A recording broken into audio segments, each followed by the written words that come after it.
es evidente que está convergiendo. Es decir, nosotros estábamos en el anterior 29 y todo el mundo ya está en el 29. Pero encuestas que han hecho hace poco tiempo. Pero estas encuestas no son comparables. Pues nosotros damos datos primarios. Y los otros que publican, las casas que publican encuestas y los periódicos, yo creo que debían acostumbrarse a cumplir la ley, que dice que hay que publicar el dato primario también, y la ficha técnica del dato primario. ¿El de primario es antes de cocinar? Sin duda. Entonces, estos son datos ya cocinados.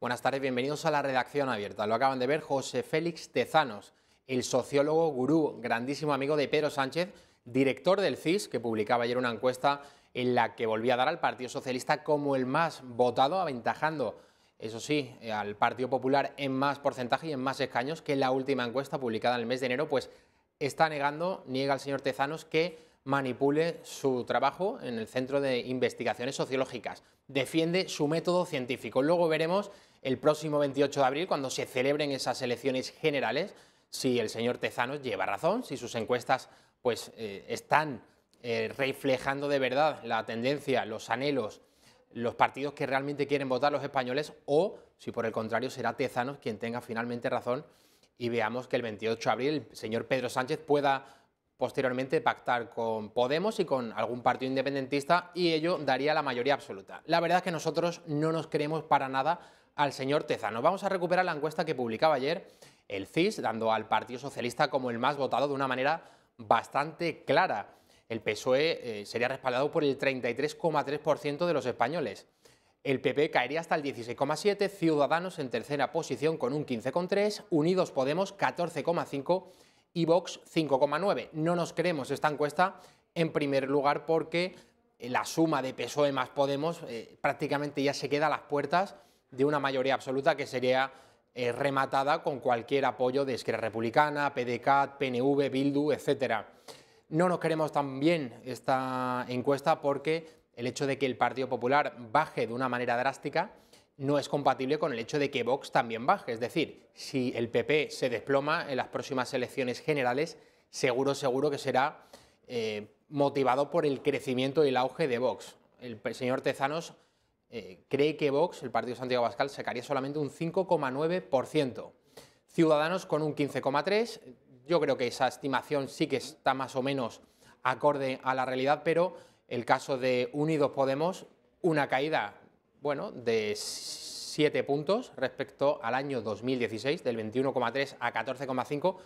Esto es un vaticino que yo creo que nadie discute, ¿no? La caída de Unidos Podemos, un partido que hace 2 años, 3 años, 4 años hablaba de asaltar los cielos, de llegar al Palacio de la Moncloa, y que ahora está en completa descomposición. Pablo Iglesias ya sabe que no tiene el apoyo de Íñigo Errejón, por mucho que ganase en Vistalegre segundo, pues Errejón ha decidido emprender otro camino, Más Madrid, la marca de Manuela Carmena, va a ser con la que concurra a las próximas elecciones del 26 de mayo, las municipales y las autonómicas, también las europeas, pero Errejón va a concurrir a la Comunidad de Madrid. Vamos a ver, recordando la encuesta que el CIS publicaba un mes antes, unas semanas antes de las elecciones andaluzas del pasado mes de diciembre, el CIS otorgaba un solo escaño a Vox. Finalmente Vox sacó 12. Pues esta encuesta que están ustedes viendo está elaborada extrapolando el error, los datos que publicaba el CIS antes de las andaluzas, con el resultado final de ese 2 de diciembre de 2018. Las elecciones que tenían lugar en la comunidad andaluza. Bueno, pues con ese margen de error y con la encuesta que publicaba ayer el CIS, el Partido Socialista efectivamente sería el más votado con un 23,27%, pero ojo, y aquí está la noticia, el segundo sería Vox con un 19,52%, apenas 4 puntos menos que el histórico Partido Socialista. Tercera posición para el Partido Popular, 17,42%, cuarta plaza para Ciudadanos, 14,3%, y quinta para Podemos con un 11,37%. La suma de Vox, PP y Ciudadanos darían mayoría absoluta. Lo están viendo, el arco parlamentario, pues el color verde de Vox, el azul de PP y el naranja de Ciudadanos serían más de la mitad de los votos.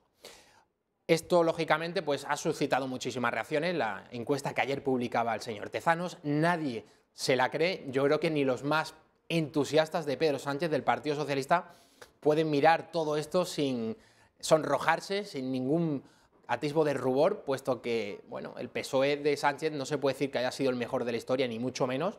Si va a sacar más votos de los que en realidad su gestión merecen, seguramente sea por la caída de Podemos. La extrema izquierda está en declive y está pidiendo el voto útil al Partido Socialista. Veremos a ver si se repite la tendencia de Andalucía, donde muchos socialistas históricos, desencantados con el sanchismo, se fueron a Ciudadanos, al PP o a Vox, sobre todo a Ciudadanos y a Vox, y si no, en la abstención. Esto, como digo, la encuesta publicada ayer por Tezanos ha suscitado muchísimas reacciones. El presidente de Vox, Santiago Abascal, decía que quería querellarse contra Tezanos, puesto que CIS es un organismo público, se nutre de fondos públicos y creen, y no solo Vox, que, en fin, con los fondos públicos, los fondos de todos los españoles, está haciendo partidismo para el Partido Socialista. Un organismo que debe ser del Estado y que debe atenerse a un método científico, pues está sirviendo a los intereses de un determinado partido, el PSOE de Pedro Sánchez. Vamos a ver lo que publicaba Santiago Abascal a propósito, por cierto, de una vez que Vox entre en el Parlamento Europeo. También hoy hay una encuesta, la vamos a ver, sobre las próximas elecciones europeas del 26 de mayo. Esta encuesta está elaborada por el propio Parlamento Europeo, no por ningún diario español ni de ningún otro país comunitario. El PSOE sería el más votado en esas europeas del 26 de mayo, un 26,8%, 18 eurodiputados obtendría el PSOE. Segundo lugar para el Partido Popular, 20%, 13 escaños. Tercera posición, Ciudadanos, 17,3% del respaldo, se traduciría en 11 eurodiputados. Siguiente lugar, en cuarta plaza, Unidos Podemos, con un 13,9, con 9 escaños. Y en quinta posición, 11,1, sería 7 eurodiputados los que tendría Vox, que irrumpiría de esta manera en el Parlamento Europeo.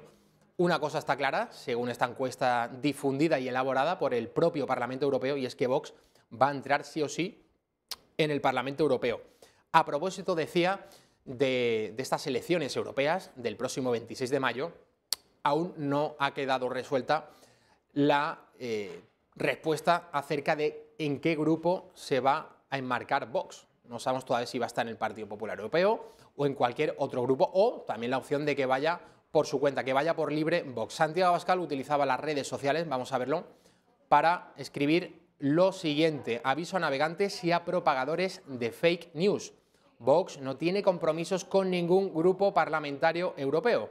Vox decidirá su adscripción a grupos o su no adscripción únicamente en función de los intereses de España y de los españoles. Fin de la cita. Le respondía, por cierto, Esteban González Pons, del Partido Popular.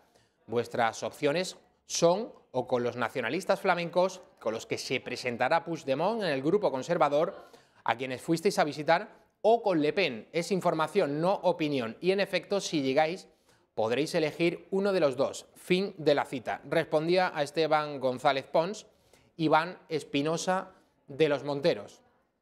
De esta manera, aquí un señor del PP diciéndonos a los demás con quién nos tenemos que juntar. Y añadía Iván Espinosa de los Monteros, vamos a ver si podemos ver ese tuit, ahí está, y aquí el señor con el que se juntaban los del Partido Popular, un tal Arzalluz, de izquierda a derecha, Aznar, Arzalluz, Rajoy y Ana Sagasti. Para los más jóvenes, Arzalluz era un auténtico malvado que acaba de morir y al que solo Dios podrá perdonar por todo el mal que hizo. Ahí están viendo esa foto histórica del año 96.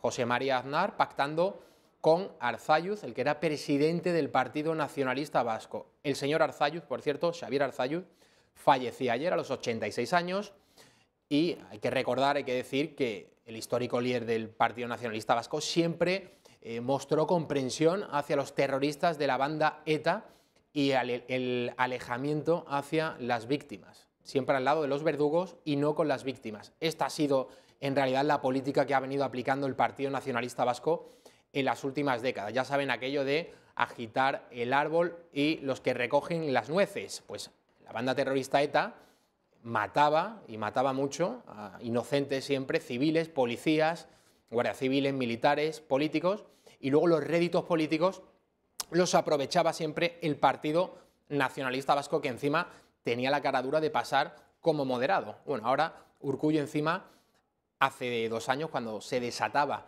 esa crisis en Cataluña, con la declaración unilateral de independencia el 27 de octubre, previamente el referéndum ilegal del 1 de octubre.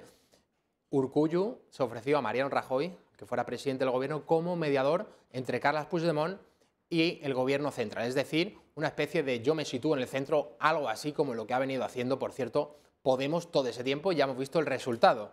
La crisis catalana pues, ha suscitado en la mayoría de España una reacción en favor de la unidad de España, sin fisuras, sin dobleces. ¿Y Podemos qué ha hecho todo este tiempo? Pues decir que estaban a favor de un referéndum para que los catalanes decidan si quieren o no la independencia de Cataluña. Ese situarse en medio entre dos orillas, decir que bueno, no queremos que Cataluña se vaya, pero al mismo tiempo no defendemos de verdad la soberanía de España, lo está pagando y mucho el partido de Pablo Iglesias. Vamos a ver cómo Iñaki Anasagasti, otro histórico del Partido Nacionalista Vasco, despedía a Xavier Arzalluz. Fundamentalmente un líder. Yo creo que no se puede entender la historia de Euskadi o la historia del PNV sin Javier Arzalluz. Javier Arzalluz es que estamos hablando del año 68, cuando matan a Melitón Manzanas, o cuando se produce la invasión de Praga. Una persona que vivía en Alemania, que vivió muy intensamente aquello, que participó con la democracia cristiana preparando la transición política y que redactó la ponencia política del PNV, donde cuando nadie hablaba de Europa, él hablaba de Europa. No se puede entender la historia del PNV y del País Vasco sin Arzalluz, desde luego, pero la historia más vergonzosa, sin lugar a dudas. Hoy viernes, nuevo Consejo de Ministros, ya el último, con Pedro Sánchez como presidente del Gobierno. El próximo 5 de marzo, que es el martes ya, se van a disolver la Cámara Baja, las Cortes, y se van a convocar elecciones. Se publicará en el Boletín Oficial del Estado la convocatoria de esas elecciones generales que tendrán lugar el 28 de abril, dentro de prácticamente 8 semanas. Sánchez se marcha del gobierno, pero lo hace a golpe de decretazo. Hoy, con el apoyo de Podemos, aprobaba el decreto ley acerca de regular el alquiler. El precio de la vivienda es una de las cosas que se han quedado fuera, pero algunas medidas en este decreto ley sí que van a pasar a modificar el régimen de los alquileres. Por ejemplo, la duración de los mismos ahora será entre 5 y 7 años. Luego vamos a hablar con Xavier Horcajo para que nos desgrane de verdad qué es lo que se ha aprobado hoy. También vamos a tener a través de una llamada telefónica a Mercedes Revuelta, que es una activista por el derecho a la vivienda. Le vamos a preguntar también qué ha sucedido en los ayuntamientos del cambio. Llegaba Manuela Carmena y llegaban otros alcaldes o alcaldesas, caso de Ada Colau en Barcelona, prometiendo el oro y el moro en el sentido de que se iban a construir viviendas sociales, viviendas de protección oficial. En Madrid, estos años con Carmena como alcaldesa se han seguido produciendo desahucios. Bueno, pues ¿dónde estaban esas gentes que clamaban al cielo? Yo creo que con razón hay que arreglar este asunto de los desahucios, pero cuando la señora Carmena era alcaldesa, pues hemos visto que toda esa indignación callejera no aparecía por ninguna parte. Bueno, Pablo Casado, líder del Partido Popular, hoy precisamente se refería a esos viernes sociales que tanto le gusta presumir a Pedro Sánchez. Hoy es el primero de esos llamados viernes sociales que ha anunciado el Ejecutivo, si se me permite, con una gran irresponsabilidad. Lo primero porque son viernes electorales, es decir, lo que pretenden es hacer anuncios que no van a poder aprobar, que no van a poder pagar y que lo que quieren es financiar su campaña electoral. Esto no ha pasado nunca. Para que nos hagamos una idea, el Partido Popular, después de convocar elecciones, solo ha aprobado 2 reales decretos en las 2 veces que hemos gobernado España, exactamente en 4 legislaturas. El Partido Socialista lo ha hecho en 20 ocasiones. Ángel Garrido, presidente de la Comunidad de Madrid. Ya estamos en época preelectoral, muchos nervios en todos los partidos, a ver quién entra en las listas, a ver quién se queda fuera. Pues le han preguntado a Ángel Garrido, presidente de la Comunidad de Madrid, acerca de este asunto. No, sobre el futuro ya hay tiempo para pensarlo, además es un tema que tampoco de verdad creo que trasciende más allá de lo personal y lo personal solo importa a mí, tampoco al resto. Bueno, son tiempos complicados en los que ya no hay mayorías, en los que seguramente algunas personas piensan que no van a tener cabida en el partido donde estaban y hay movimientos. Bueno, es una cosa que también ha ocurrido otras veces, seguramente ahora lo hay con más intensidad. Bueno, yo sé dónde estoy, cuál es el partido en el que me gusta militar, que es el Partido Popular, y en él voy a seguir. Lo comentábamos hace unos minutos. Urkullu, esta semana, que comparecía ante el Tribunal Supremo en calidad de testigo por el juicio que se está celebrando contra los golpistas catalanes que convocaron el referéndum ilegal del 1 de octubre del año 2017, dijo que él se ofreció a Mariano Rajoy como mediador, como interlocutor entre el gobierno de Carles Puigdemont, el gobierno catalán, y el gobierno central, el gobierno de España. Hoy Ciudadanos pidiéndole a Pablo Casado que explique eso de la mediación de Urkullu. Hemos sabido que el Partido Popular de Casado y Rajoy tuvo como mediador a Urkullu para hablar, entiendo, con Puigdemont. Nos gustaría, y de hecho le exigimos a Casado, que dé explicaciones sobre si cree que España necesita tener a Urkullu para mediar con Puigdemont. Si, como Sánchez, cree que para solucionar la cuestión catalana se necesita un relator. Bueno, esto en cuanto a la jornada política, luego vamos a seguir desgranando. También va a estar con nosotros Pepe García Saavedra para analizar, hacer un compendio, un resumen de lo que ha sido la semana en el Tribunal Supremo, martes, miércoles y jueves, 3 sesiones en las que han asistido testigos. El miércoles recordamos a Mariano Rajoy, a Soraya Sáenz de Santa María, ayer jueves Juan Ignacio Zoido, el que fuese ministro del Interior. Por cierto, la comparecencia más larga. Zoido estuvo hasta 2 horas y media. Lo veíamos ayer al inicio de la redacción abierta. A las 4 se sentaba el que fuese titular de Interior y hasta pasadas las 6:30 estuvo declarando ante el Tribunal Supremo, respondiendo a las preguntas tanto de la acusación como de la defensa.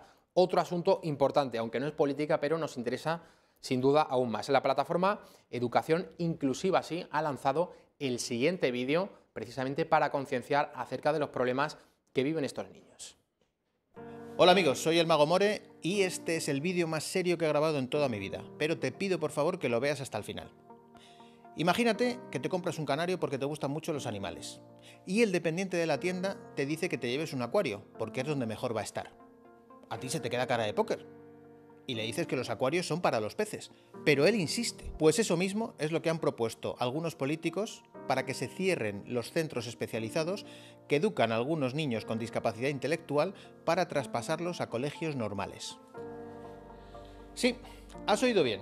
Coger ese niño con discapacidad intelectual que se está educando en un cole especial y colocarlo en un cole ordinario para que se integre. El CERMI es el Comité Español de Representantes de Personas con Discapacidad y se supone que representa a todas las personas con discapacidad en España, entre las que se encuentran pues, personas ciegas, sordas, con movilidad reducida y, por supuesto, personas con discapacidad intelectual. Pues bien, el CERMI, independientemente de la discapacidad que tú tengas, defiende que todos los niños vayan a la escuela ordinaria. ¿Y sabéis qué defiendo yo? Pues yo defiendo la paz en el mundo y que se acabe la pobreza infantil. Que sí, que es muy bonito, pero hay que ser realistas. Nosotros, por supuesto, que estamos a favor de la integración en coles normales. Si hay niños a los que les beneficia, nos parece perfecto, están en su derecho. Pero también estamos a favor de coles de educación especial. Si hay alguien que necesita un pulmón, no le podemos obligar a hacerse un trasplante de corazón. Estamos en Bobat, un colegio que atiende a niños con parálisis cerebral. En España hay más de 470 centros como este de educación especial. La primera vez que yo traje a mi hijo Marcos a este cole, pensé, bueno, mi hijo no es como estos, seguro que de mayor, en cuanto crezca, será un niño normal. Hasta que te das de bruces con la realidad y te das cuenta de que tu hijo es uno más, con todas sus consecuencias. Mi hijo Marcos no habla, no anda y tiene una dependencia total. ¿Qué van a hacer con él en un colegio normal? ¿Ponerlo en un rincón como si fuera una estantería? Os presento a Gonzalo. Tiene parálisis cerebral con un 88% de discapacidad intelectual y motora. Pasó de la guardería a un colegio pionero en plazas de integración. Su experiencia no pudo ser más negativa. En el cole lo pasé muy mal porque me pegaban y llegaba a casa llorando. Vamos, todos los días montaba un espectáculo para no ir al cole. Cuando vine a Bobat, todo muy contento porque ya cambió la historia. Ya de todo lo que lo había pasado mal,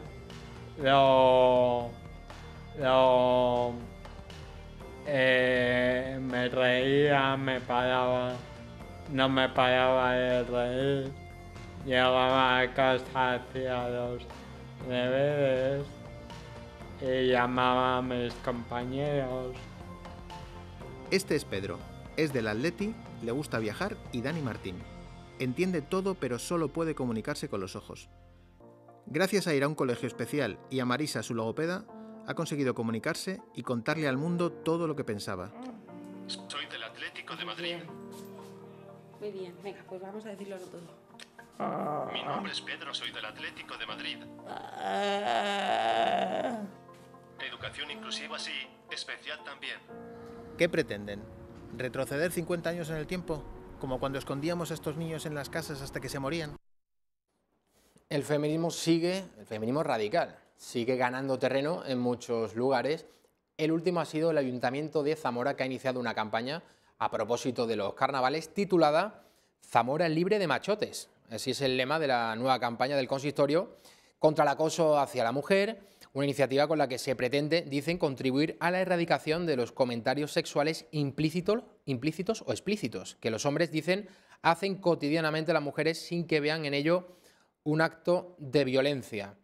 Bueno, este es yo creo, una medida más, es verdad que se está utilizando en los carnavales, ya cualquier fiesta que se celebra, para tratar de meter la cuña feminista oportuna, pero sobre todo de cara al 8 de marzo, que es el próximo viernes, que es el Día Internacional de la Mujer, y es una fecha que ya ha sido usurpada por completo por el feminismo radical. Recordemos el año pasado la multitudinaria manifestación que tuvo lugar en Madrid.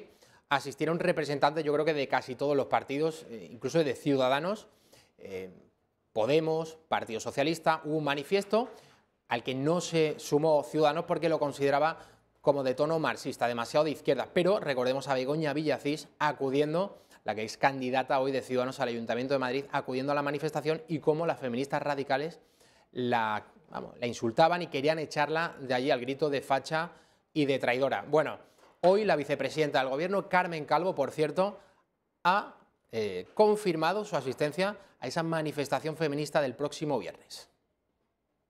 Reduciremos nuestra actividad institucional al Consejo de Ministros, como nos ha dicho el presidente y como el presidente también ha comunicado en otro ámbito, en el ámbito del propio partido. Y yo creo que sí, que iremos, yo desde luego voy a ir, como lo hice el año pasado, y yo creo que irán diferentes miembros del Gobierno, tanto ministros como ministras, básicamente lo haremos en el ámbito de nuestro partido, porque son los partidos los que se van a movilizar en la manifestación. Es el primer viernes de marzo. ¿Y eso qué quiere decir? Pues que los madrileños acuden masivamente a visitar al Cristo de Medinaceli. Yo creo que es la imagen con más devoción, rinden admiración los madrileños. Ahí estamos viendo la puerta del templo este primer viernes de marzo. La propia cofradía hacía unas declaraciones esta misma mañana reconociendo que este año ha habido mayor afluencia que otros. Vean. La verdad que muy bien, la verdad que con la temperatura acompaña. Cuando la gente está pasando frío, llueve o nieva, la gente con las prisas, pero bueno, hay muchísima gente, yo creo que va a haber más gente que otros años por la temperatura y los días tan buenos que está haciendo. De momento sin problemas. Bueno, los devotos, los cofrades que guardaban cola para poder besar los pies de su Cristo, decían lo siguiente. Mira, yo estoy en el paro. Llevo 3 años, no tengo absolutamente nada para vivir. Y vengo, hace 3 años vine y no sé por qué, pero encontré trabajo. Este año vengo pues a ver si tengo suerte y encuentro otra vez trabajo. Sí, para mí es muy significativo, le tengo muchísima fe y yo todo lo que he pedido hasta ahora me ha ido bien. Lo que no ha podido ser, pero bien. Pues mucha emoción, que todos los años vengo cuando puedo, porque me ha hecho todos los milagros que le pido. Que no tenemos tradición de venir y nos gusta venir para besar el pie a Jesús y bueno, estamos bien. Y se cumple, pides 3 deseos y de 3 pues se cumple 1. Y bueno, y es una tradición. Oye, que te guste todo. Nosotros venimos contentas y estamos bien. Pues que nos dé salud y paz. El Cristo de Medinaceli nos da salud y paz a todos. En el plano internacional, Venezuela sigue la crisis, lógicamente. Los militares chavistas, la policía chavista, la de Nicolás Maduro, sigue quemando camiones de la ayuda humanitaria que va entrando desde la frontera de Colombia para atender al sufrido pueblo venezolano. A Juan Guaidó le han preguntado en un encuentro con el presidente de Brasil, con Jair Bolsonaro, acerca de esa posible intervención militar. La mayoría de la oposición venezolana rechaza, por supuesto, que quieran pues, que intervenga, por ejemplo, el ejército de Estados Unidos. Una intervención militar supondría una guerra civil y desde luego que casi nadie está dispuesto a ello. Yo diría incluso que quienes precisamente más ansían esa intervención militar, esa posible guerra, es el propio chavismo para tener esa coartada del enemigo exterior, la lucha contra Estados Unidos. Juan Guaidó decía esto. La exigencia del pueblo de Venezuela era una elección libre, es decir, con un árbitro imparcial, el derecho a elegir y ser elegido. ¿Qué quiere decir esto? Que inhabilitaciones, presos políticos, ilegalización de partidos políticos incluso, cárcel, no pueden ser parte de una agenda de una elección libre. No es cierto que sea un dilema entre una ideología u otra. En Venezuela es entre democracia y dictadura.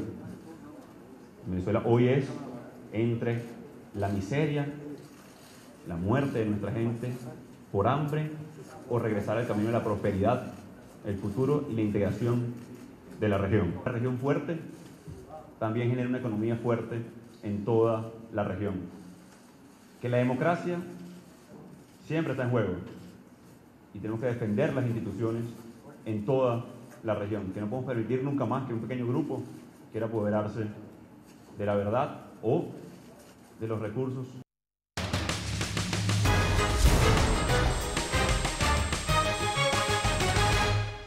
Pues este viernes en el Consejo de Ministros el Gobierno ha aprobado un decreto ley para regular el alquiler de la vivienda. No van a regular finalmente el precio. A este decreto se ha sumado Podemos, pero no están del todo contentos, puesto que aspiraban, por ejemplo, también a que se pudiese regular el precio de la vivienda. Uno de los cambios va a ser que la duración de los contratos sea entre 5 y 7 años. Tenemos ya conexión con Mercedes Revuelta, que es activista por el derecho a la vivienda. Mercedes, muy buenas tardes. Hola, buenas tardes.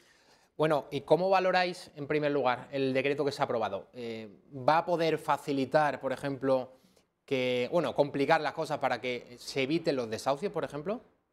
Pues no, sinceramente no, porque vamos a pensar que lo único que se hace con este decreto, que yo creo que es un decreto tímido, es tratar de recuperar algunos derechos que habíamos perdido por el camino en estos últimos años.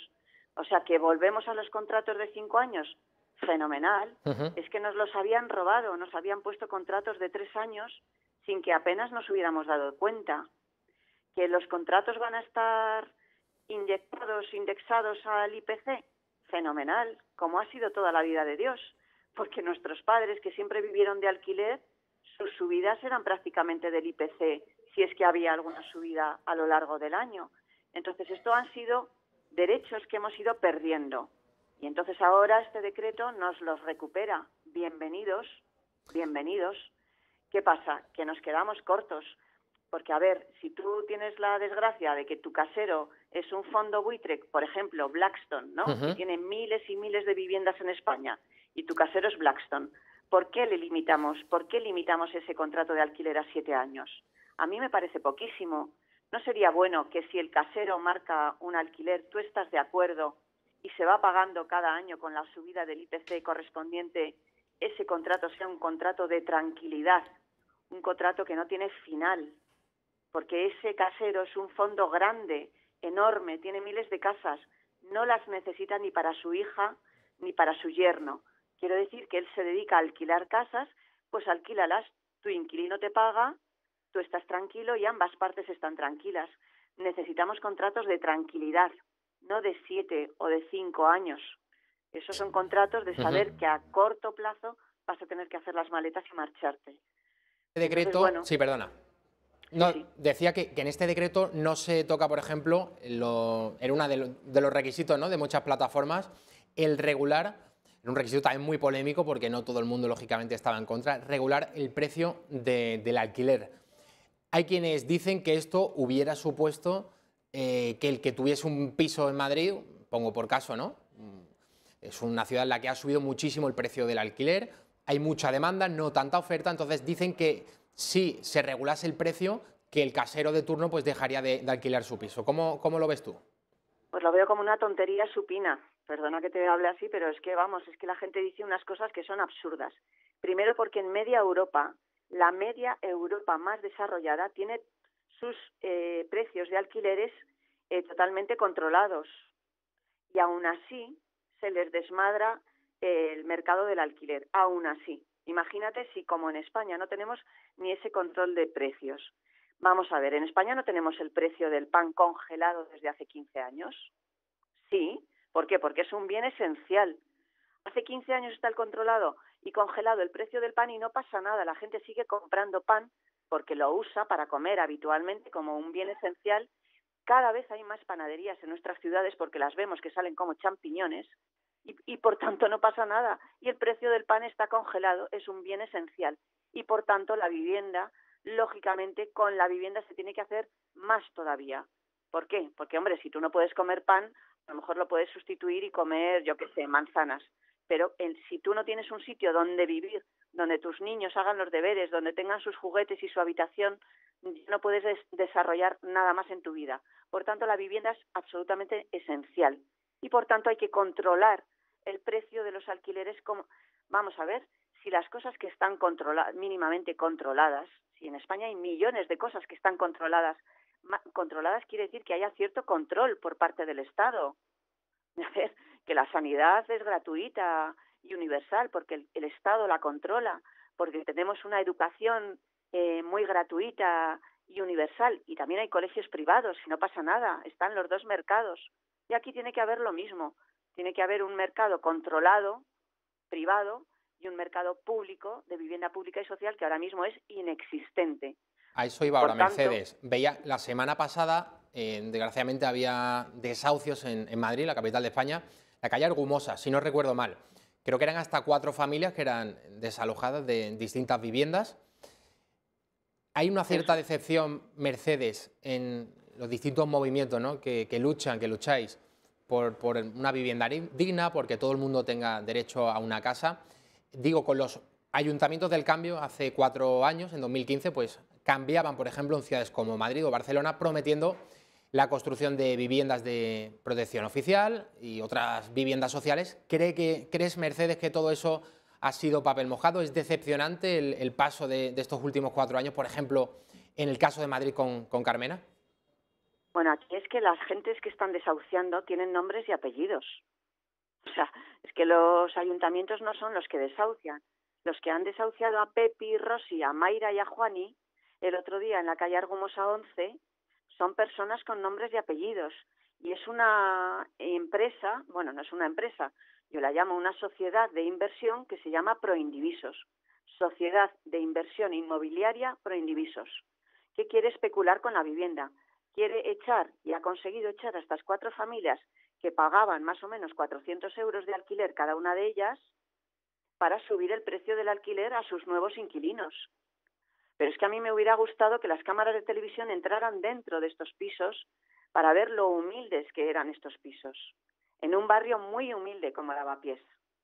Entonces no sé si es que nos hemos vuelto locos y además a lo mejor queremos ahora cobrar por unas viviendas muy humildes que no han sido reformadas en los últimos 25 años, a lo mejor queremos cobrar, no sé, 1.500 euros.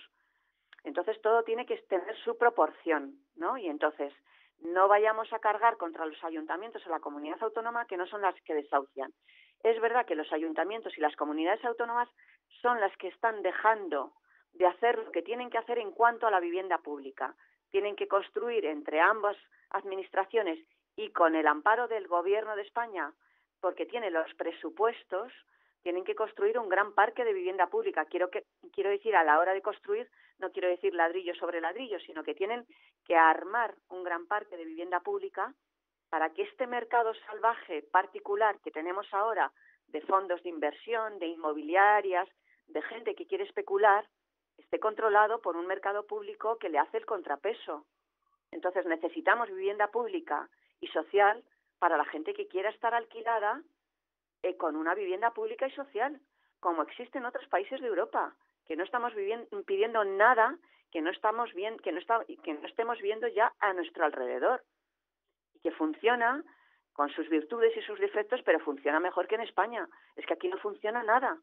¿Cómo no vamos a marcar los topes a las subidas del alquiler? ¿Cómo no vamos a poner esos topes, esos precios regulados? Por supuesto que sí. Muchísimas gracias por atendernos y muy buenas tardes. Gracias a vosotros. Seguimos en la redacción abierta. Pepe García Saavedra, muy bienvenido. Buenas tardes, Javier, bien hallado. Bueno, vamos a ver, hemos estado hablando de este decreto ley del Gobierno de España sobre la regulación del alquiler de la vivienda a partir de ahora entre 5 y 7 años, la duración de los contratos, como recogían en Podemos, que no estaban del todo contentos. Irene Montero, esta medida a la que sí se han sumado al Gobierno de España, de Pedro Sánchez, para sacar adelante el decreto, pero que no todos los puntos eran bien vistos. Vamos a verlo. Creo que con todos los decretos hay una característica común, tanto en el decreto de permisos de maternidad y paternidad como en el de alquileres que Ada Colau estaba explicando. Hay una característica común, son buenas noticias pero insuficientes para los españoles.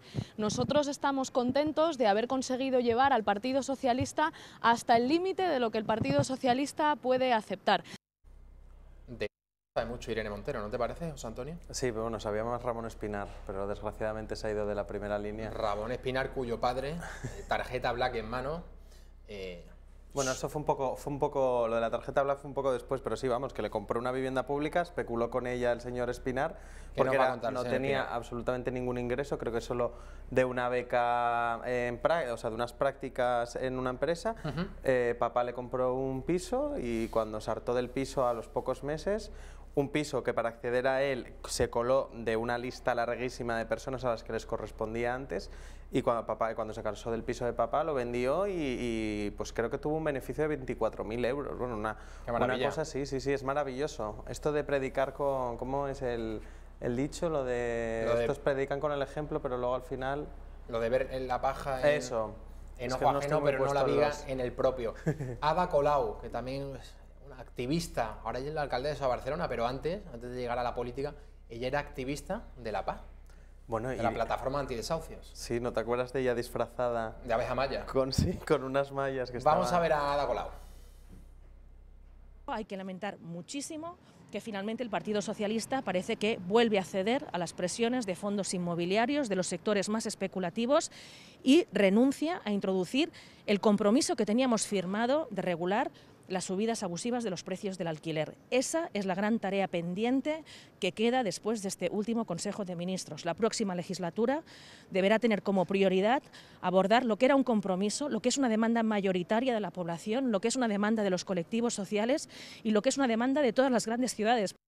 Bueno, demanda, esto es pura retórica. Podemos va a pactar con Pedro Sánchez, si las matemáticas lo permiten, después del 28 de abril, o sea que mucho apelar aquí a que el PSOE cede a los fondos buitres, a las presiones de los grandes grupos inmobiliarios, pero no tengan ustedes ninguna duda de que Podemos, que al principio abanderaba la defensa y la lucha de la clase trabajadora española, ya hemos visto que eso se ha diluido, están en la ideología de género, están con la inmigración ilegal, están con muchas cosas que desde luego perjudican, a quien perjudican en primer lugar es a la clase trabajadora autóctona. Lo principal es repartirse los sillones, ya hemos visto lo que está sucediendo, y después del 28 de abril, si el señor Tezanos tiene razón, que nosotros pensamos que no, pero como las matemáticas digan que PSOE más Podemos más partidos independentistas es igual a Pedro Sánchez de la Moncloa, eso seguro que lo vamos a ver. Y además, yo recuerdo que Pedro Sánchez ahora está gobernando a base de decretos, y los decretos hay que convalidarlos luego en el Congreso. A los 3 meses hay unas elecciones de por medio y están muy confiados en Podemos de que va a salir adelante. Habrá que ver efectivamente los resultados. Hablabas del CIS de Tezanos, ayer había unos memes buenísimos acerca del CIS, y hay uno que decía que no saben por qué Pedro Sánchez no se presenta a Eurovisión, porque vamos, ganamos después de años y años. Si fuera por Tezanos ganábamos todo. Una de las cosas que claman al cielo en España, hay muchas cosas de las que desde luego nos tenemos que quejar, y aquí en esta casa desde luego que lo hacemos, pero una de ellas es el derecho a poder hablar castellano, a matricular a tus hijos y que ellos en el colegio, en cualquier parte del territorio nacional, tengan el español como lengua vehicular. Esto no sucede en Cataluña, no sucede en el País Vasco, y hoy la señora Celaá, ministra portavoz del Gobierno, decía lo siguiente. Vamos a ver, el castellano es lengua vehicular en las escuelas españolas. Es decir, el castellano es, no solamente es lengua vehicular de las escuelas, sino que además el castellano, en fin, es que he leído que si estaba discriminado, el castellano es la lengua prevalente en la vida económica, social, artística de España, y lo hablan 580 millones de personas en el mundo. No está en ningún riesgo ni de exclusión ni de discriminación. No sé si es peor, de verdad, quienes amparan, y no solo el Partido Socialista, porque también lo ha hecho el Partido Popular, que en Cataluña, en el País Vasco, el castellano esté arrinconado, o, por ejemplo, señores de Ciudadanos que quieren que el inglés sea lengua vehicular, o sea, poner el mismo nivel el español, el castellano, con el inglés, como si fuéramos una colonia británica. A ver, yo de la ministra Celaá de decir un par de cosas. Uno, es mentira lo que está diciendo, basta que se lo pregunten a las personas que tienen pues tanto negocios como bueno, sí, negocios tanto en Baleares, porque ya no solo en Cataluña, en Baleares, que por rotular en castellano ya se les está multando. Y luego también digo que miento porque si nos tenemos que tomar las declaraciones como las que dijo el otro día, que solo había un 0,2 de adoctrinamiento probado, demostrado en los libros de texto, y se remitía a un informe del gremio de editores de España, que luego salió el propio gremio diciendo que ese informe no existía. O sea que la verdad que es mentira. Y luego, aparte, fuera de las aulas, también hay que tener en cuenta que el castellano, o sea, no el castellano, perdón, las otras lenguas oficiales están siendo perjudiciales y discriminatorias para los españoles. ¿En qué sentido? Yo, que soy de Asturias, por ejemplo, viene un catalán en Asturias y no tiene ningún tipo de problema, por ejemplo, para el acceso a un puesto público, al acceso al funcionariado. Correcto. Sin embargo, si yo, por ejemplo, me voy a Tarragona el día de mañana y quiero acceder a un puesto público... Te van a pedir un nivel de catalán. Efectivamente, y eso no es justo que se lo digan, por ejemplo, a los médicos que se han tenido que ir de algunas Islas Baleares. Correcto. Porque no tenían idea del catalán y ellos decían, la neuropediatra de Ibiza, me estoy acordando, y decía, sí, pero señor, vamos a ver, o sea, ¿qué narices importa el idioma en el que hables a castellano o catalán? Incluso mejor el castellano, porque va a venir más gente que en catalán, y estáis dejando sin neuropediatras a Menorca o a Ibiza, no me acuerdo dónde era ahora, por esta tontería de exigir la lengua cooficial. Además, lo que hablábamos aquí el otro día, Javier, la Constitución te dice que tienes la obligación de conocer el castellano y el derecho de hablar las lenguas oficiales. Pues vamos, blanco y en botella. Pepe, tú eres el hombre que más y mejor sigue todo lo que está aconteciendo en el Tribunal Supremo, el juicio contra los golpistas catalanes. Esta semana, de nuevo, martes, miércoles y jueves, veamos Mariano Rajoy, Juan Ignacio Zoido, Soraya Sáenz de Santamaría, Rufián. Había testigos, pero también el martes arrancaba con Carme Forcadell. Vamos a recordar la comparecencia el martes de Carme Forcadell, la que fuese presidenta del Parlamento catalán. En ningún momento, ningún miembro de la mesa tenía en su voluntad desoír los mandatos del Tribunal Constitucional. En ningún momento. Lo que pasa, es más, yo valoro los avances que ha hecho el Tribunal Constitucional en lo que hace de defensa a los derechos humanos. Creo que durante muchos años hizo muy buen trabajo, pero también considero que en los últimos años ha habido una politización del Tribunal Constitucional, y a la hora de juzgar determinados, sobre todo cuando se juzga temas relacionados con Cataluña y con temas territoriales, pues considero que ha utilizado criterios políticos muchas veces en lugar de criterios jurídicos. Bueno, la señora Forcadell era la presidenta del Parlamento catalán, quien validó la votación para convocar el referéndum ilegal del 1 de octubre, quien validó también la ley de transitoriedad, que era la que ponía los cimientos de la, República Catalana.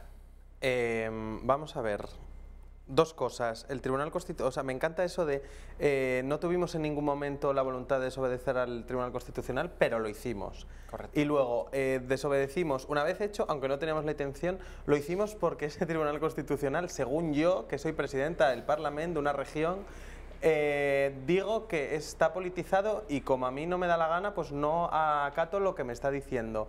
Y luego, esta señora siempre alude a que ella todas las decisiones que tomaba la hacía en base es verdad la inviolabilidad que tiene, pero es que la inviolabilidad no es inmunidad. Esta señora se debe creer que está en, bueno, sí, claro, en esa República Catalana, en un régimen semidictatorial en el que una persona puede hacer lo que le dé absolutamente la gana, pasar por encima de las leyes y los tribunales, y que aquí no pase nada. Pues no, señora Forcadell, por cierto, que están haciendo esto es muy grave, porque en el Parlamento de Cataluña ahora mismo los independentistas, tanto Esquerra como Junts per Cat, no, ya no sé ni cómo se llaman, los del PDeCAT, y la CUP están promoviendo un cambio del reglamento de la Cámara por el cual se declare al Parlamento regional inviolable. ¿Qué quiere decir esto? Quieren hacer que si en un futuro se aplique el artículo 155, ahí haya una especie de cortina que no puede pasar las autoridades españolas y que no tenga efectividad de puertas para adentro el artículo 155. Me explico, que el gobierno... Blindarse del 155, efectivamente, y que no se pueda disolver, por ejemplo, el Parlamento o el gobierno regional. Esto es muy grave. Obviamente inconstitucional, pero es muy grave. Y para los que dicen que esta gente está todavía dentro del marco de la ley y la legalidad, eso vamos a comprobarlo, por ejemplo, cuando si al final llevan a cabo este cambio del reglamento, porque es tremendo el tema, ¿eh? También pasó por el Tribunal Supremo este martes Jordi Cuixart, quien fuese presidente de Òmnium Cultural. Yo soy un preso político, no soy un político preso. Y junto con mi compañero Jordi Sánchez, que hemos entrado en la prisión por el hecho de ser activistas sociales y no políticos, la diferencia es que yo, de todo lo que me está hablando el Ministerio Fiscal, no tengo un conocimiento en profundidad del número de las leyes o de las no leyes, pero porque yo no participo de la vida del día a día de la vida parlamentaria. Y no es porque... Si puedo terminar, señor presidente. Sí, termine. Y no es porque yo quiera rehuir ningún tipo de información que yo supiera y no la quisiera compartir con este tribunal, porque no es mi objetivo. Mi objetivo es explicarles y comentarlo todo con el máximo de transparencia posible. Pero yo no puedo hablar de una cosa que no he participado, que no he formado parte. Tengo un conocimiento, pues como cualquier ciudadano. Nosotros asumimos el papel que tenemos el 1 de octubre como agente movilizador en defensa de derechos fundamentales. Cuixart está basando su defensa, lógicamente, en que él no participaba, no era parte del gobierno catalán. Él no estaba en la Generalitat, estaba al frente de una asociación. Es verdad que al servicio, por supuesto, supeditada a todos los movimientos que iban dictando desde el Palau de la Generalitat. Pero yo creo que por ahí igual se libra de la rebelión, ¿no, Pepe?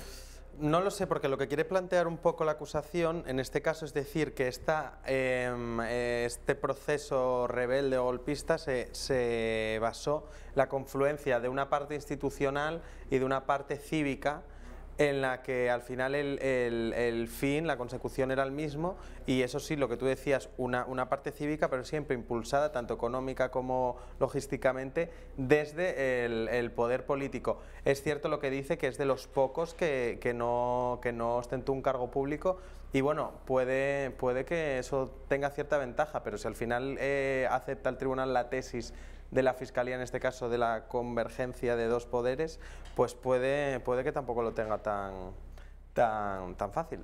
Tendría que haber declarado el miércoles ante el Tribunal Supremo Roger Torrent, el que es presidente actualmente del Parlamento de Cataluña. No lo hizo así porque ese día tenía pleno, pero un día antes sí que vino a alentar, a dar apoyo a Forcadell, por ejemplo, o a Jordi Cuixart. Hablando de libertad de expresión, el señor Torrent. En el juicio se acusará al parlamentarismo, al derecho de iniciativa parlamentaria, al derecho de libertad de expresión de los diputados. De hecho, hoy acompañamos a la presidenta Carme Forcadell, y no solo a los diputados independentistas, sino al conjunto de los diputados, porque esto nos afecta a todos, seamos o no independentistas.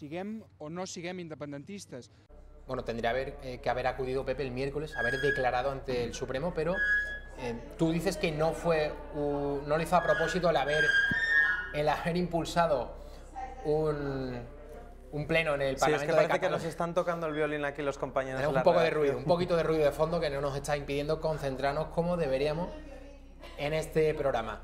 Iba a que el señor Torrent faltó el miércoles, tendría que haber comparecía ante el Tribunal Supremo, no lo hizo porque había un pleno en el Parlamento catalán. Sí. ¿Lo hizo adrede, Pepe, o no? No. En teoría, bueno, a ver, esto no se sabe nunca, pero sí que es cierto que les estaban avisando desde el tribunal a los testigos con muy poco tiempo de antelación. Y, claro, tenían unas agendas previstas. Y es cierto que había un pleno del Parlamento Regional que se iban a tramitar los presupuestos catalanes, que al final Torra los ha rechazado porque no iba a tener el apoyo de la Cámara. Pero sí que es cierto que tenía este pleno, pero rapidísimamente ya Marchena se ha puesto manos a la obra y dijo, sí, bueno, pues la semana que viene, es decir, el próximo lunes, va a haber pleno, va a haber sesión, perdón, y Torrent va a ser uno de los que vaya a comparecer este lunes junto al exsecretario de Seguridad, José Antonio Nieto. Quim Torra, el actual presidente de la Generalitat de Cataluña, también acudía al Supremo, no declaraba dentro, sino que venía a alentar, a acompañar a los presuntos golpistas del 1 de octubre. Hoy hemos asistido no solo a la declaración de un hombre valiente, de un humanista, de un luchador por las libertades. Hoy hemos asistido a un alegato histórico en defensa de la no violencia, del derecho de autodeterminación de Cataluña y de la desobediencia civil. Y lo hemos escuchado aquí, en Madrid, en el Tribunal Supremo. Bueno, el señor Torra sigue todas las directrices que le va mandando, le va dictando el señor Puigdemont desde Waterloo, Bruselas o cualquier otro sitio por los que le gusta viajar al expresidente catalán, el prófugo huido de la justicia que no da la cara, como lo hacen el resto de sus compañeros, ante el Tribunal Supremo. El procesado rebelde, como le llaman en el tribunal, que sería el término correcto, y es verdad, está en rebeldía, porque debería estar sentado ahí. Y se ha fugado. Sí, bueno, lo que queda patente con este señor, con Quim Torra, es ver que al final es un auténtico títere de Puigdemont. Y yo lo que de verdad... Ahora mismo se está investigando en el juzgado número 13 de Barcelona todo lo que envuelve a las estructuras de Estado y al referéndum ilegal. Están saliendo informes de la Guardia Civil que están remitiendo a la juez, que son muy reveladores. Sobre todo se están investigando las estructuras de Estado. Y a mí me gustaría saber, este señor, cómo se está pagando su mansión en Waterloo, cómo se está pagando los viajes, cómo está pagando ese presunto Consejo de la República, que vamos, si yo fuera ministro de este gobierno, lo primero que haría sería borrar cualquier rastro de ese consejo, porque ¿qué hace un consejo de una república, de una región afincada en Waterloo? Que también te voy a decir, las autoridades belgas podrían tenernos un poco más de aprecio y actuar, porque imagínate que nos montan a nosotros ahora aquí en Galicia un consejo de la República Flamenca. Es que no tiene ningún sentido, y esto todo dentro de la Unión Europea, cuando se supone que somos países bastante hermanos o hermanados. Pues a ver si cunde un poco el ejemplo. Nos vamos a publicidad. A la vuelta seguimos con José Antonio García Saavedra, Pepe, analizando lo que ha dado de sí esta semana el juicio contra los golpistas en el Tribunal Supremo.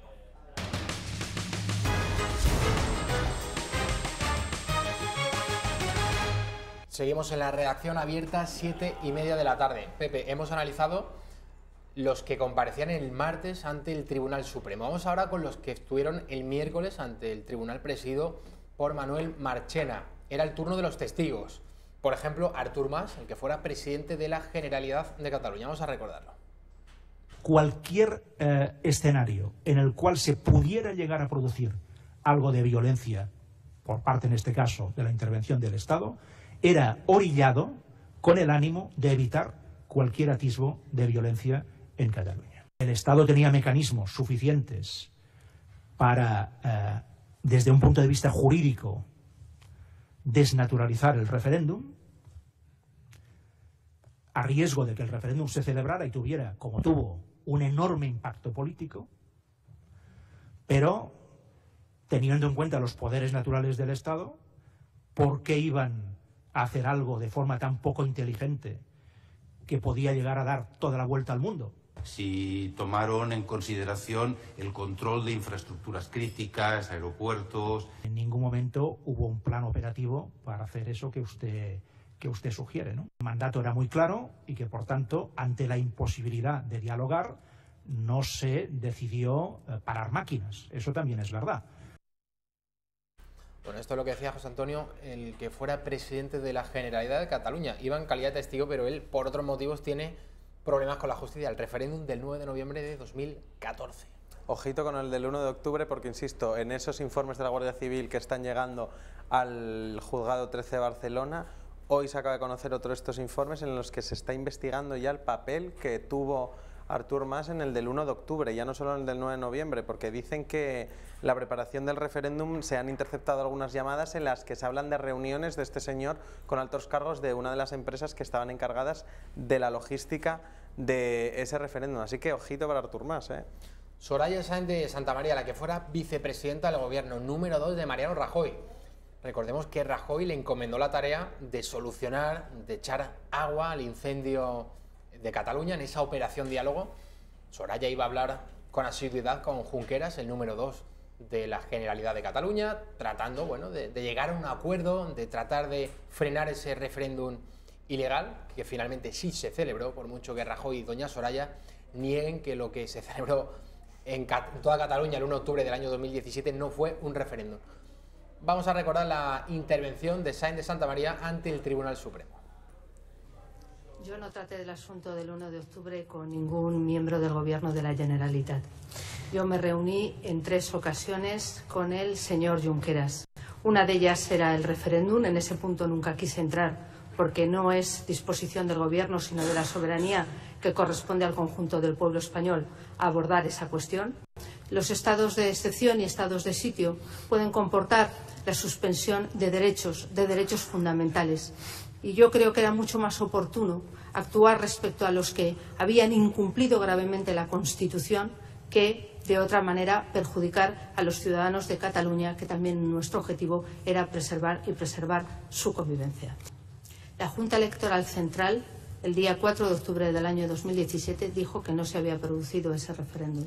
Y creo que es el órgano encargado de la vigilancia en relación a los procesos electorales de nuestro país. Pepe, ¿qué te pareció la intervención de Sáenz de Santamaría, toda su declaración? ¿La viste un tanto altiva? ¿La viste Rajoy? Yo sí que percibí, ahora veremos, recordaremos qué fue lo que dijo el expresidente del gobierno, a Rajoy como demasiado empeñado en pasar a la historia como el presidente que detuvo al separatismo catalán y que, bueno, aplicó el 155 porque no tenía otro remedio, cosa que es totalmente cierta, pero negado en todo momento la celebración del referéndum. Soraya también estuvo más pendiente de pasar a la historia como una vicepresidenta que no se manchó las manos en este asunto, ¿o tú crees, Pepe, por el contrario, que fue realmente a atender a criterios jurídicos y a tratar de que con su testimonio, pues, a los acusados se les castigue con las mayores penas posibles?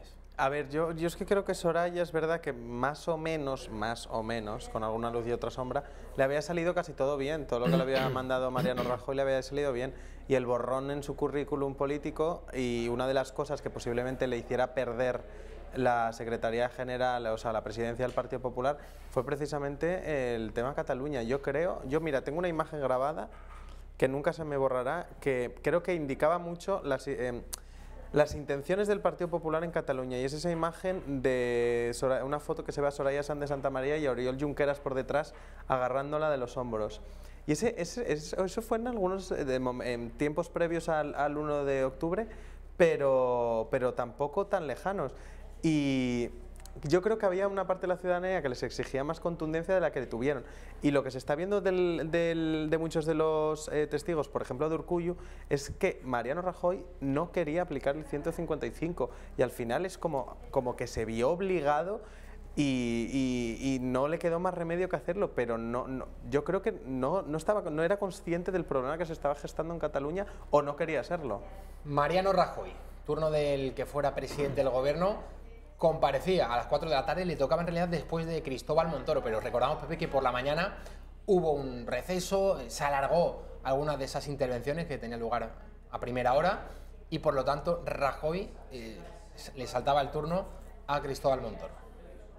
Eran plenamente conscientes, lo digo, desde el primer día que yo me reuní con el señor Mas, que yo no iba a autorizar un referéndum para liquidar la soberanía nacional, la unidad de España y para saltarme la ley.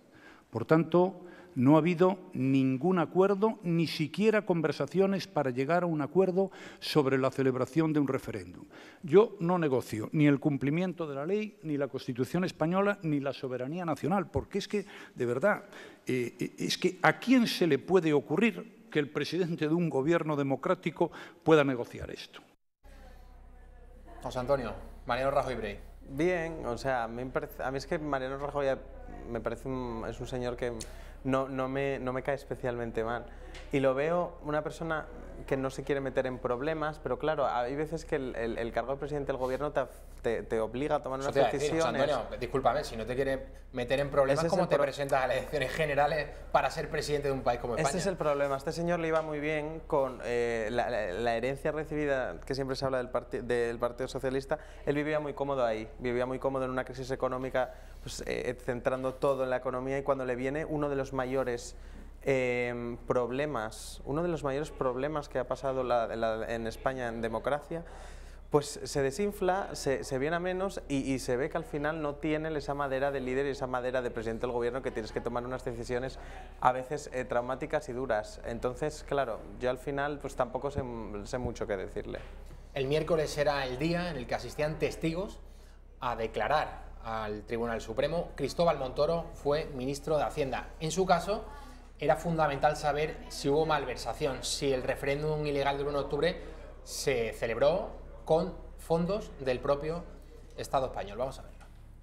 Los anuncios de que por parte de la Generalitat se va a convocar un referéndum, y ante los anuncios insistentes que, por tanto, pues ahí se puede incurrir en una manifiesta ilegalidad, y ante la posibilidad de que se hubiera utilizado en parte al menos la partida presupuestaria dedicado a eventos electorales en el presupuesto de la Generalitat. Y esto es lo que hizo que lo que hicimos fue aumentar el control, pues que evidentemente se están utilizando recursos públicos en un fin que ha sido declarado ilegal judicialmente. Por tanto, para mí, a mi entender, obviamente, porque las calificaciones le corresponde al tribunal, existe motivo claro de prevaricación. José Antonio. A ver, la cuestión fundamental de Cristóbal Montoro son aquellas declaraciones en las que hizo, al poco de presentarse la querella, que dijo que no ha habido malversación porque no se ha gastado ni un euro público en el referéndum ilegal. Recordemos, claro, que las cuentas estaban intervenidas por el gobierno, antes incluso del 155.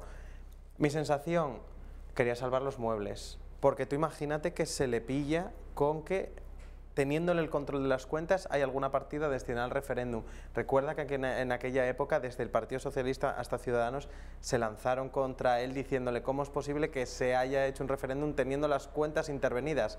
¿Qué dijo? Negarlo, negarlo, negarlo, negarlo. Pero es que tenemos los informes de la Guardia Civil que dicen que, de lo que se ha podido acreditar por el momento, hasta 3 millones de euros llega el dinero que se podría defraudar. Obviamente, si tienen las cuentas intervenidas, no te van a poner una partida diciendo 300.000 euros urnas transparentes, 400.000 euros papeletas, pero lo que están investigando es si se encubrió o se camufló en otras partidas, que parece lo más probable.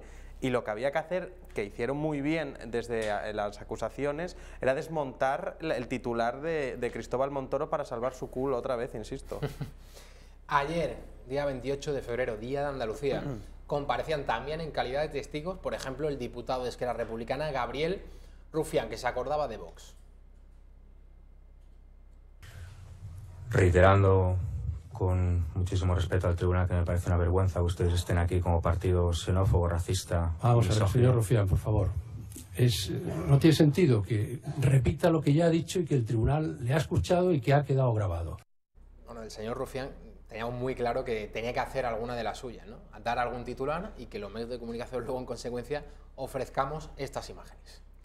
Rufián haciendo Rufián. A mí es que este señor ya sinceramente me aburre. O sea, al principio tenía alguna gracia, ya cuando lo veis en el Parlamento, por cierto, a mí me aburre. En el caso de Rufián dijo hace unos años que iba a abandonar el escaño en el Congreso de los Diputados porque ya Cataluña sería independiente. Aún sigue cobrando del erario público de los impuestos de todos los españoles, para que luego diga que los españoles robamos a los catalanes.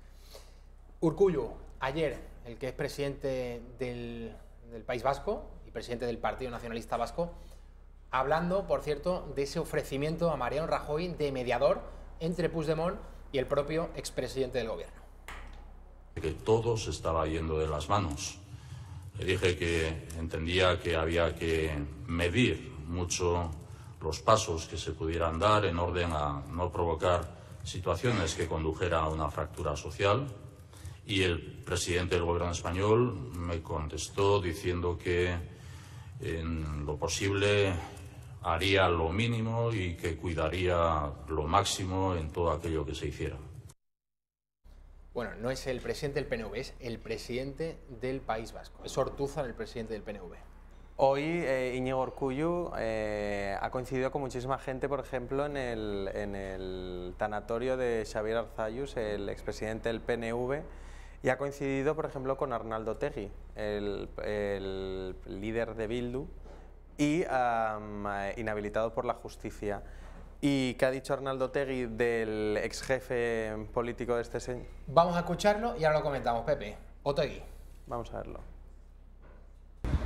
Yo dije ayer que para mí se ha ido, aparte de un gran líder político, un referente político del país, don Abertzale, con el que discutí muy a menudo, con el que tuve profundas diferencias, pero a pesar de eso, yo dije ayer y hoy lo vuelvo a repetir, que para mí Arzalluz era uno de los nuestros, un patriota íntegro, alguien que luchó por este país, con el que mantuve diferencias y mantuvimos diferencias, pero eso es lo de menos, con el que aspirábamos a construir una Euskal Herria libre. Y hoy he venido aquí a mostrar nuestro respeto por su figura, por su legado, a mostrar nuestro respeto a la familia. Bueno, si Otegi dice que Arzalluz era uno de los suyos, pues yo creo que poco más podemos añadir de, es que lo acaba de decir todo de en quién estas fue imágenes. Xabier Arzalluz. Yo es que opino exactamente lo mismo que tú. Creo que estas imágenes ya dicen absolutamente todo. No hay más que añadir. Seguíamos hablando, Pepe, del juicio en el Tribunal Supremo. Ayer, también en calidad de testigo, comparecía Juan Ignacio Zoido, el que era ministro del Interior, hablando lógicamente sobre el dispositivo policial y los agentes tanto de la Policía Nacional como de la Guardia Civil que fueron ese 1 de octubre de 2017 a retirar las urnas de los colegios electorales de Cataluña. Vamos a verlo. Yo lo de ceso no lo comparto. Creo que fue una actuación proporcionada, dadas las circunstancias que concurrieron en ese día. A las 40 del día 22, quizás, creo recordar, le mandé al conseller, le mandé la notificación de que, dadas las circunstancias que estaban concurriendo, íbamos a reforzar la presencia de Policía Nacional y de Guardia Civil en Cataluña, en misión de auxilio a los Mossos d'Esquadra. Pepe, ¿qué te pareció? ¿La estuviste siguiendo? Sí. La comparecencia de Zoido. Tenemos por un lado a Cristóbal Montoro y por otro lado a Juan Ignacio Zoido. Son dos de las piezas fundamentales, porque malversación, dinero, Montoro, y la actuación policial, Juan Ignacio. Y sobre todo el dejar claro cómo fue el dispositivo diseñado por Interior y la actitud de los Mossos. Correcto. Y si los Mossos obtuvieron o no directrices políticas que les decían que no tenían nada que hacer.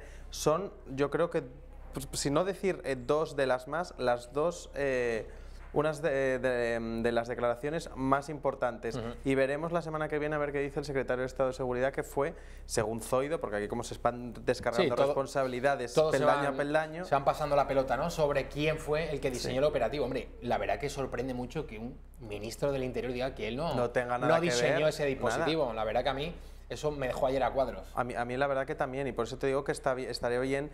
Bueno, yo ya me imagino lo que dirá José Antonio Nieto el lunes, que la culpa fue, o el encargado de diseñarlo fue el coronel Diego Pérez de los Cobos.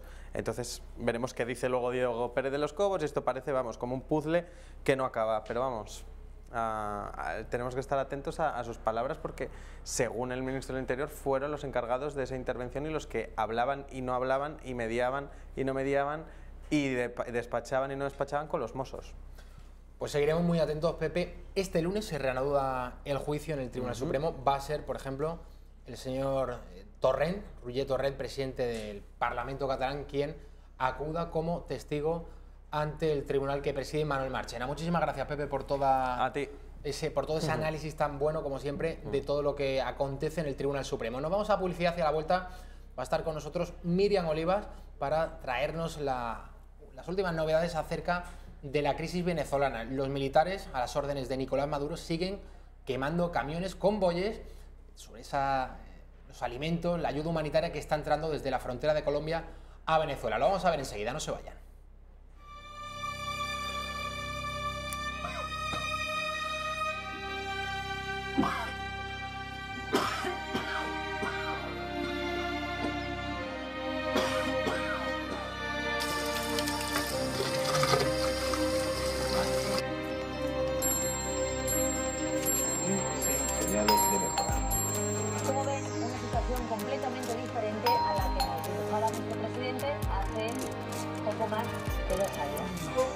Vamos a tener 4 años por delante de crecimiento, de empleo, de más políticas sociales y de apoyo a quien pueda tener dificultades. De apoyo, no de recortes, no de decretazos, de apoyo. Con la nueva reforma de las pensiones del gobierno vamos a tener que buscar trabajo desde la cuna.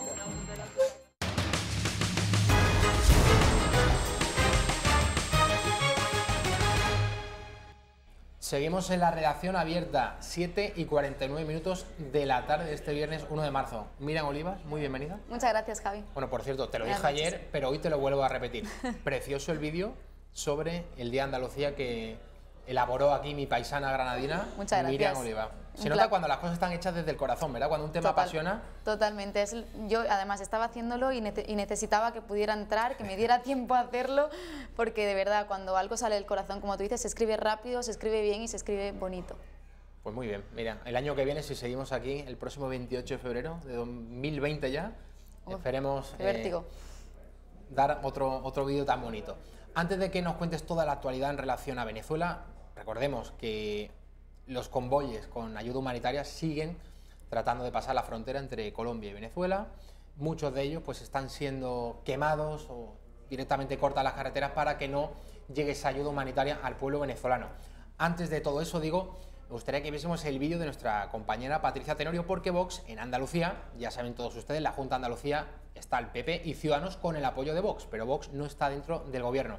Solicitaba al juez Serrano, al presidente Juanma Moreno Bonilla y al vicepresidente Juan Marín que hiciese público los nombres de los funcionarios, psicólogos que están trabajando en todo lo relativo a la ley contra la violencia de género. Había una empresa llamada TINSA que fue contratada por el anterior gobierno de la Junta de Andalucía, el de Susana Díaz, para precisamente dotar de psicólogos, yo creo que el perfil técnico de experto, esas personas que son las que deciden en caso de divorcio, por ejemplo, si el niño, la custodia va con la madre, si va con el padre, y en otro tipo de cuestiones muy delicadas en esta ley contra la violencia de género. Bueno, pues Vox quería que se hiciesen públicos estos nombres, no para conocer quién está allí, sino para saber si están lo suficientemente preparados, si tienen la titulación para estar dirimiendo este tipo de casos. Vamos a ver el vídeo. Año 2011. El Colegio de Psicólogos denuncia que la Junta de Andalucía contrata a abogados o psicólogos ilegalmente en función de su condición ideológica. Es decir, la Junta de Andalucía, a diferencia de otras comunidades, tiene externalizado el servicio de peritaje judicial. Esto afecta a los casos de violencia de género y a los informes en los que se basan los jueces para determinar, por ejemplo, quién debe quedarse con la custodia de un menor en caso de divorcio. La empresa TINSA, especializada en tasaciones inmobiliarias y no en psicología, ha sido agraciada por la Junta. TINSA ofrece el servicio a bajo precio y solo se le exige contratar a licenciados aunque no tengan el PIR, como el MIR para psicólogos. La formación de Abascal denuncia dictámenes psicosociales presentados en juzgados y realizados por personal de empresas de tasaciones inmobiliarias en custodia de menores y declaraciones de desamparos, como en este caso que vemos que publican en su Twitter. Año 2019. Vox pide ahora que se hagan públicas las contrataciones para comprobar si los profesionales de las unidades de violencia de género tienen la preparación que exige la ley. Piden nombres, apellidos y números de colegiados. Sin embargo, todos los grupos con representación en la mesa de la Cámara, excepto Vox, han rechazado tramitar la petición. La formación ahora ha propuesto entonces una redacción alternativa para que la solicitud pueda ser calificada por la mesa. Con la nueva redacción, Vox no tendría acceso a los nombres de los empleados públicos, pero sí a los cargos y a su perfil profesional. Bueno, en este asunto, de momento, Juanma Moreno Bonilla y Juan Marín, PP y Ciudadanos, pues han dado carpetazo, han dicho que no a Vox, no quieren destapar las alfombras en este caso y bueno, pues están de acuerdo con PP, con PSOE y con Podemos en proteger a estos funcionarios y en definitiva pues no esclarecer si tienen la titulación necesaria para estar trabajando en asuntos sobre violencia de género. Miriam Olivas, ahora sí que sí, vamos a Venezuela. Pues mira, Venezuela, Juan Guaidó, que ya es un presidente reconocido por 50 países, está de gira por toda Sudamérica. Después de visitar Colombia, se fue ayer a Brasil y se reunió con el presidente brasileño Jair Bolsonaro. En esa reunión habló para las cámaras, dio declaraciones y dijo que el problema de Venezuela no es un dilema ideológico, sino un dilema entre dictadura o democracia. La exigencia del pueblo de Venezuela era una elección libre, es decir, con un árbitro imparcial, el derecho a elegir y ser elegido. ¿Qué quiere decir esto? Que inhabilitaciones, presos políticos, ilegalización de partidos políticos incluso, cárcel, no pueden ser parte de una agenda de una elección libre. No es cierto que sea un dilema entre una ideología u otra. En Venezuela es entre democracia y dictadura. En Venezuela hoy es entre la miseria, la muerte de nuestra gente por hambre o regresar al camino de la prosperidad, el futuro y la integración de la región. La región fuerte también genera una economía fuerte en toda la región. Que la democracia siempre está en juego y tenemos que defender las instituciones en toda la región, que no podemos permitir nunca más que un pequeño grupo quiera apoderarse de la verdad o de los recursos. Bueno, interesante esto que dice Juan Guaidó. No es un dilema entre ideologías, sino entre democracia o dictadura. Está sobrevolando esa idea de poder contar con ayuda militar extranjera. Yo creo que no es la mejor de las soluciones, una intervención. Hemos visto que en los últimos tiempos, cuando Estados Unidos ha puesto un pie en otro país extranjero, pues ni mucho menos se puede decir que ese país después de aquello haya estado mejor. Les pongo el caso, por ejemplo, de Irak, año 2003, y después de derrocar a Saddam Hussein, veíamos cómo proliferaban todo tipo de grupos yihadistas. No era una democracia, pero hay que decir que Saddam Hussein pues, tenía más o menos controlado el país y se respetaban los derechos bastante más que ahora, por cierto. En Venezuela, claro, no hay yihadismo, pero nadie asegura que una intervención militar extranjera vaya a pacificar y a mejorar la vida del país. Yo soy partidario de que los asuntos internos se deben resolver en esos países. Yo también soy partidaria de eso. Y bueno, el presidente Juan Guaidó también ha hablado de la balanza comercial entre Venezuela y Brasil. El presidente dice que se ha empobrecido, entre otras cosas, por la corrupción que existe en Venezuela. La balanza comercial entre Brasil y Venezuela llegó a 5.000 millones de dólares, 6.000 millones de dólares. Hoy es apenas 200 millones. Eso, por supuesto, ha empobrecido a nuestra gente, producto de la corrupción desatada en Venezuela, producto del ataque a los derechos humanos, producto del desmontaje del Estado de Derecho, el ataque a la empresa y la industria privada en Venezuela.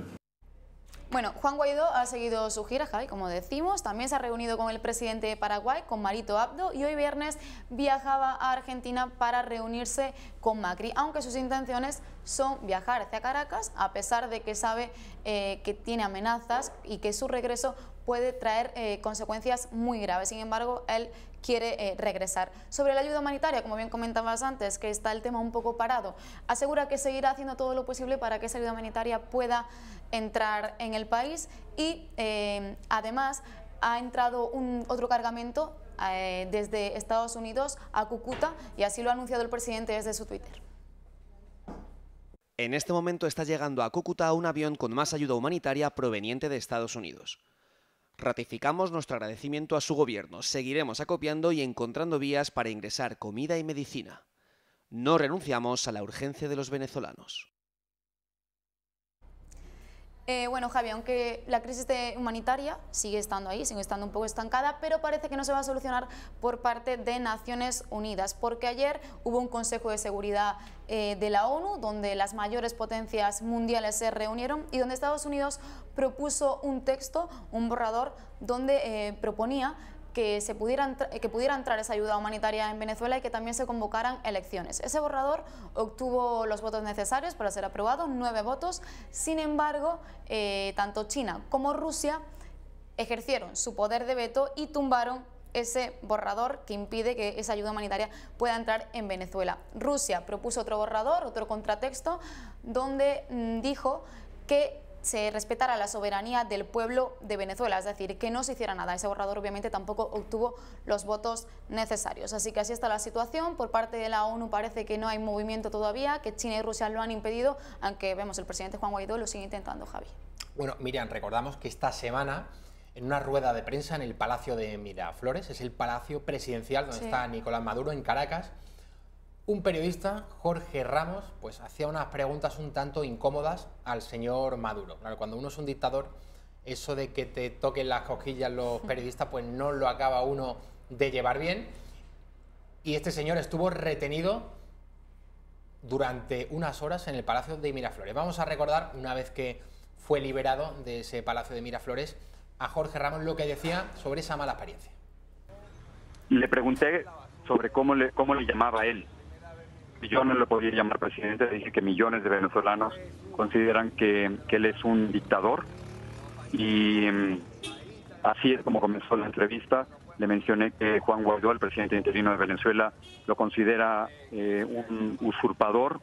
Le hablé sobre lo que la oposición considera un fraude electoral del 2018, en el que se adelantaron las elecciones ilegalmente, se prohibió la participación de la oposición y donde ellos mismos contaron sus votos. Es lo que yo personalmente filmé el domingo pasado, muy cerca del Palacio de Miraflores. Mientras yo le mostraba esas imágenes a Nicolás Maduro, él dijo que la entrevista se había terminado, trató de cerrar el iPad en el que yo le había mostrado estas imágenes y dejó la entrevista, se fue. Lo que no le había sentado bien a Maduro era precisamente eso, que el periodista Jorge Ramos de Univisión, periodista mexicano, si no recuerdo mal, con la tablet le había mostrado unas imágenes, las estábamos viendo, en las que unos chicos venezolanos rebuscando entre la basura para poder comer, estaban los pobres muertos de hambre. Yo creo que lo que demuestra estas imágenes, bueno, que este periodista fuese retenido, es que a pesar de toda la presión internacional, es verdad que Guaidó sigue estando, o sea, que Maduro, perdón, sigue estando muy protegido. Miriam Oliva, muchísimas gracias, gracias a ti, por Javi, traernos toda la actualidad de Venezuela como siempre. Muchas gracias.